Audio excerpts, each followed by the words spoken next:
नमस्कार मंडळी, आजची रेसिपी आहे काजू पनीर मसाला, तोही अगदी झटपट। इथे आपण 200 ग्रॅम पनीर, 50 ग्रॅम काजू, बारीक चिरलेला कांदा, काजू व कांद्याची पेस्ट, आलं लसणाची पेस्ट, टमॅटो, खडे मसाले व गरम मसाले घेतले। सर्वात प्रथम आपण कढईमध्ये तेल तापवून त्यामध्ये पनीरचे छोटे छोटे तुकडे करून गोल्डन ब्राऊन होईपर्यंत तळून घ्यायचे आहे। बारीक गॅसवर हे छान तळून घेऊया।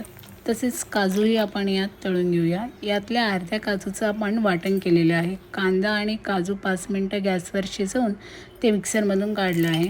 आता याच तेलामध्ये आपण खडे मसाले, बारीक चिरलेला कांदा आणि आलं लसणाची पेस्ट घालून छान तेल सुटेपर्यंत परतून घ्यायचं आहे।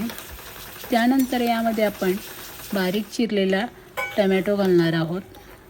त्यानंतर मसाले घालणार आहोत। हळद, लाल तिखट, गरम मसाला, धने जिरे पावडर, अशा प्रकारे छान मसाले घालून तेल सुटेपर्यंत मस्त परतून घ्यायचे। त्यानंतर यामध्ये कांदा आणि काजूची पेस्ट घालून छान परतून घ्यायचं आहे।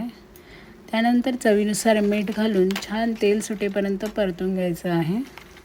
वरून कोथिंबीर आणि थोडंसं पाणी घालायचं आहे। ही ग्रेव्ही आपल्याला घट्ट ठेवायची आहे। त्यानंतर यामध्ये पनीर आणि काजू घालून हे मिश्रण 2-3 मिनिटं शिजून घ्यायचं आहे। अशा प्रकारे आपली काजू पनीर मसाला तयार झालेला आहे। वरून कोथिंबीर घालून आपला काजू पनीर मसाला खाण्यासाठी रेडी आहे। थँक्यू।